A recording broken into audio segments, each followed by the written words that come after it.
25 diena, išėjau iš Bulgarijos, peržengiau Bulgarijos ir Serbijos sieną ir dabar esu Serbijai.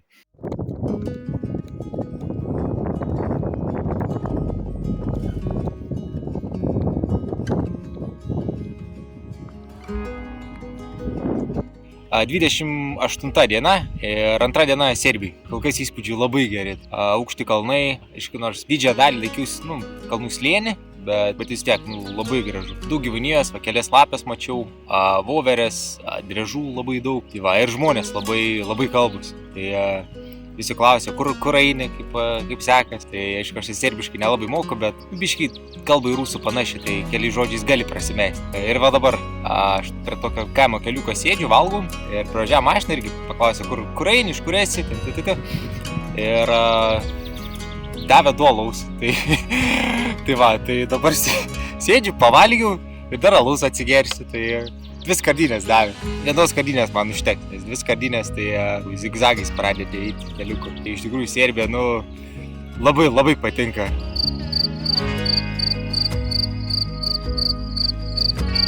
A, 29 diena ir pirma pilna diena Šiaurės Makedonijai. Reikėjo nusileisti beveik vos iki jūros lygio. Tai žiauriai karšta. Man išlindus iš Serbijos, kur diena buvo maksimum 15. Tai įlindus į 25, tikrai jaučiasi. Tai va, ir kalną lipu, prakaitoja kaip reikia. Tai žiauriai gera kava, žiauriai žmonės kalbus. Kas antras beveik miestelį praeinant klausia, iš kur esi, kaip laikais, kur eini. Visi labai šnekus. Tai vienas į kavinę pasikvietė, kavos davė, sakė, kad čia geriausia kava, geresnė negu itališkai. Rytoj prieisiu prie Kosovo sienos ir poryt turėčiau jau būti Kosove. Tai tokie reikalai.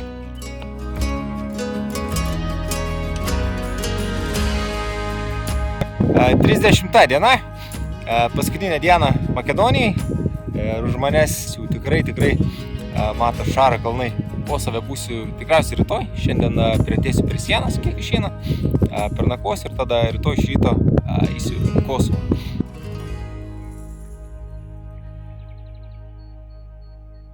32 diena, tai esu Šaro kalnuose, tai arti 2 km aukščio.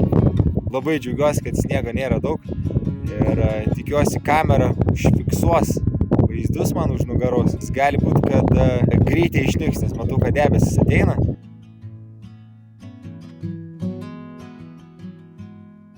A, 33 diena, Kosovas ir toliau stebina, tai nusileidau miestelį, antras gal pagal dydį miestas Kosove, prižiūrint vadinasi. Nusipirko harmoniką, aišku, ne pačią geriausią, bet man su jais.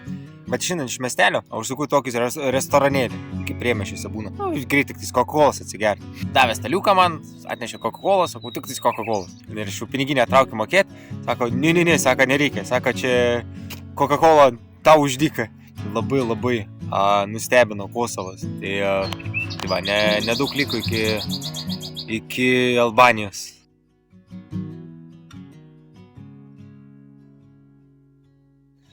Dar vienas vietinis gyventojas.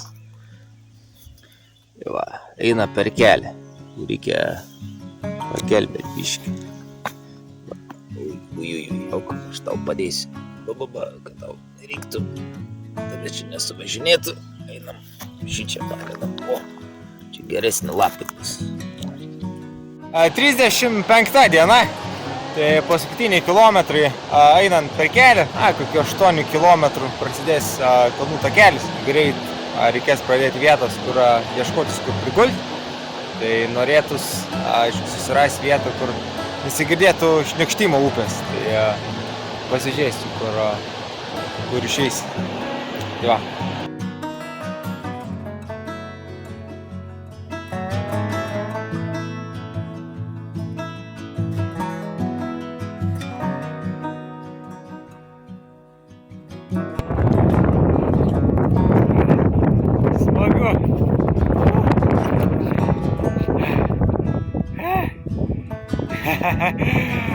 Gražu. Vienintelis einu per sniegą, nėra jokio pėdų tako. Vėjas, didžiulis, matau, ateina juodas debesis.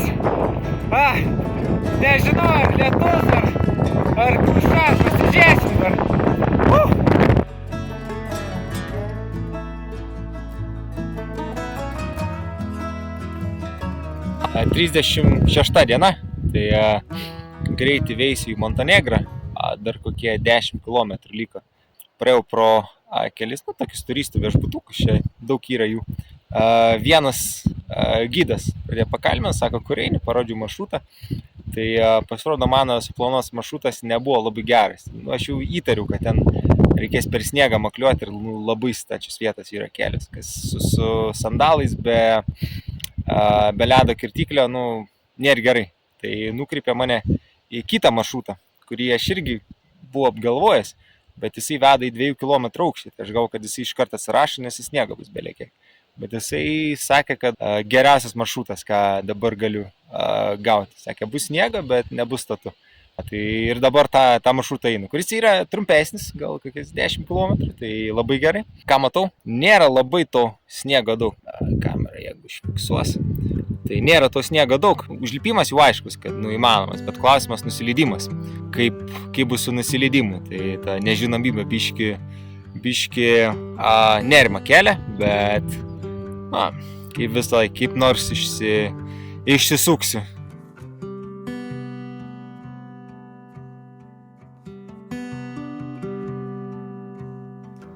Pasiruošęs nakčiai, tai neradau vietos be sniego, tai teks ant sniego nakvoti, tai išbandysiu kilimėlį. Pažiūrėsiu, kiek jisai mane izoliuoja nuo šalčio iš apačios. Tai va, kaip viskas atrodo. Kuprinė, kilimėlis, o laukas kaip atrodo, va taip. Opa. Tai va. Spėju, naktį bus koks -1, -2, nelabai šalta, yra buvę ir šalčiau. Tik tais biški nerima kelia debesis. Visą dieną pro mane ėjo juodi debesis. Dėl to pasistačiau pašiūrę. Tai va, jais prismegūsiu.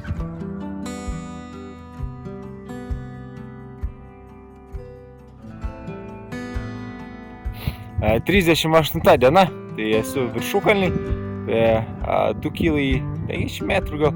Tai gražu, bet nusigauti čia reikia tiek daug sniegą praeiti, nežinau, gal paskutiniai 20 km buvo vien sniegas. Labai gerai, dar per sniegą einant, kad saulė kol kas debesiuose yra, tai nereikia nei saulės akinių, nėra atspindžių nuo sniego. Nes jeigu spigintų, tai jau akis raudonas būtų, tai kol kas dar viskas gerai. Šiandien iš ryto per sniegą einant paslydau biškį ir dabar tik pamačiau, kad kelnes susiplėšiu. Tai anksčiau reikės sustoti ir susiūti. Tai kelnes jau suplėšiau blemba 6 gal kartą. Tai nėra labai geras kelnes. 39 diena, visai aukštumuose ir atėjo didžiulis debesis. Atrodo, kad greit ir lietus prasidės. Tai visur balta, rūkas. Išeisiu parodys, bet vėjas žiaurus. Iš manęs balta. Tai labai gerai, kad tą pašiūrę radau. Pirmai dar iš ryto einant mačiau, kad kai buvau biškį žemiau debesų, mačiau, kad ateina didžiulis juodas debesis. Tai taip spėju, kad lietus kažkiek bus. Klausimas tik tais, ar lietus ar kruša. Tai žiūrėsim, kaip bus. 40 diena, tai galvoju visą dieną gal ir praleisti po pašiūrę, nes nelabai noriu slysti kažkur. 42 diena, tai miestelį nusipirku maistą. Dabar parėjau, tokį kaip ir nacionalinį parką vadinasi. Ir susiradau draugą, guli. Tai ne pirmas kartas, kai eini paprasčiausiai ir šova pradeda tave sekti. Tai ir ne pirmas kartas, kai su manim tikriausiai kartu nakvaus.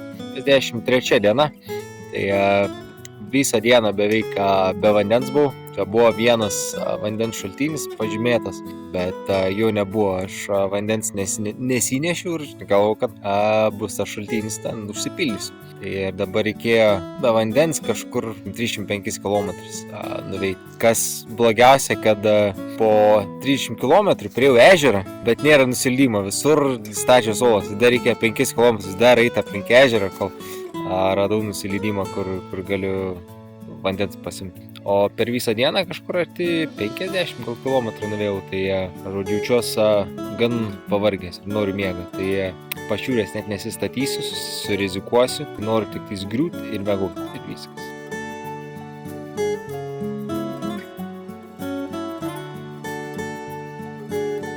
...45 diena, nesenai išėjau iš Sutieskos nacionalinio parko. Bėda oras buvo, labai vėjuota ir kelis kartus lyjo, kruša buvo. Išėjau iš parką, bet vis tiek kalnai nesibaigė. Tai man už nugaros, jeigu kamerą užfiksuos, tikrai gražu. Tai didžiausia bėda, gal kad per tokias kalnuotas vietas negaliu didžiulio kilometražo daryti. Pastoviai nusileidžiu į kokių 700 metrų slėnį, tada 2 kilometrų kalnas, tada vėl 100 metrų slėnis, ežeriukas ir kalnas vėl.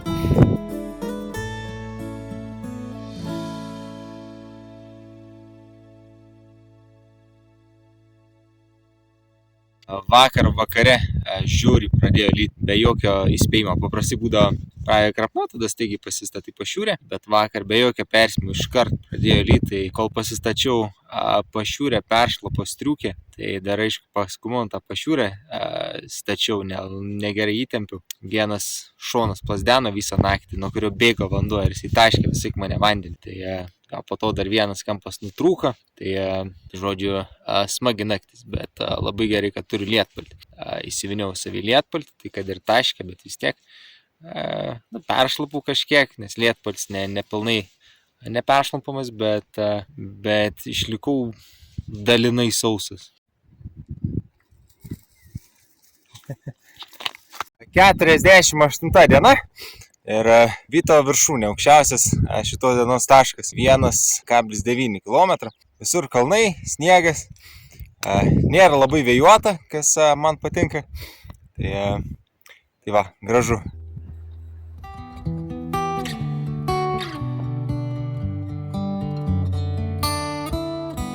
A 50 diena, man atrodo, baigės žali Bosnės kanjonai, prasideda sausas porėtas Dinaro Alpė.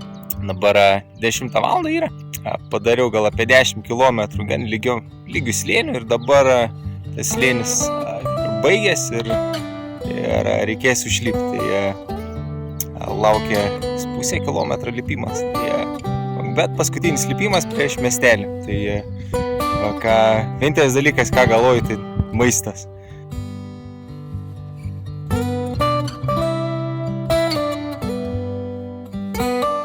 51 diena, tai labai sunki diena iš tikrųjų buvo. Paskui 11 km trūko gal 10 valandų pasidaryti, nes taką beveik nebuvo, tai visai per krūmynus, per džiunglės ėjau. Dabar iš miestelio nusipirkau maistą, išėjau iš miestelio ir einu vėl į Via Dinariką, žiūriu įspėjimas, kad Via Dinarika uždaryta. Viršukalnė Veliki Vilnač 2,1 km irgi nepasiekiama. Galėčiau, yra alternatyva, bet alternatyva 20 km atgal grįžti ir tada irgi ne per viršukalnės eičiau ten palei šoną. Nes pasirodo, dėl stiprių liūčių nuplovė daug takų. Ir paaiškina, kodėl man prieš šitą miestelį reikėjo per krūmus eiti. Gal nebuvo taką, blemba, žiauriai gaila, kad negali viršukalnės užlipti. Ir galvoju, eit aplinkui. Tai aplinkui 30 km kažkur bus, greitkeliu, nelabai man patinka, bet nematau kitos alternatyvos iš tikrųjų. Negeras naujienas, nepatinka man, bet ką padarys. Tai va, tokie reikalai. Dėl daryto tako, nuplauto tako, dabar reikia daryti aplinkelį 30 km ir greitkeliu eiti. Čia labai nusmuko moralė, nes norėjau vėl į kalnyną grįžti, bet negaliu. Moralė smuka. Tikrai, neatėjau šičia bekelį eiti. Atėjau būt kalnuose, dabar 30 km ir su mašinu draugauti. 51 diena, tai iš ryto labai iš tikrųjų nenorom atsikėliau ir žinau, kad visą dieną per kelią reikės eiti. Bet einant per kelią, iš ryto sustojo vieną mašiną, davė čeburėką. Tai suvalgiau tą čeburėką, po to irgi apie 12 valandą kitą mašiną sustojo. Davė dar valgyti. Ir dabar prieš 5 minutės radau akinius. Tai va, žodžiu, per kelią visai nieko eiti. Daug maisto gaunu, akinius radau. Tarp kitko, va, parduotuvėj, jų norėjau nusipirkti, bet parduotuvės buvo uždarytos prie tą miestelį. Tai iš tikrųjų labai irgi nepatiko, kad negalėjau akinių nusipirkti. Bet va, dabar ir maisto turiu, ir akinius turiu, tai visos problemos išsisprendė. Ir galvoju, ką man tos kalnus eiti, keliu galėčiau eiti iki Ispanijos ir valgyti nepirkti.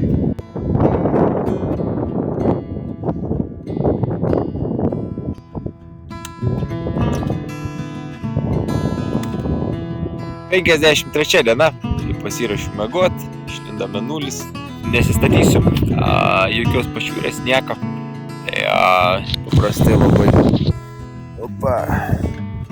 Kuprinė, lazdos, maistas ir pagalvė. Tai va, paprastai.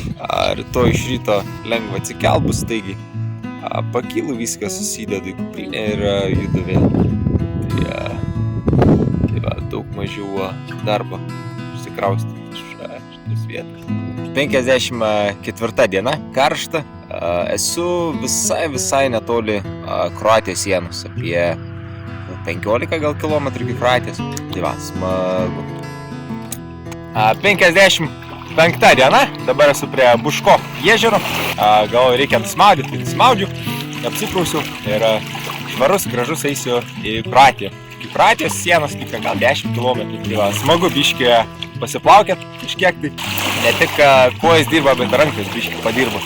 Tai jūs labai gražus ežeras, labai graži pakrantė, akmenuota ir žmonių beveik nėra. Žodžiu, žiauriai smagu, tokie reikalai.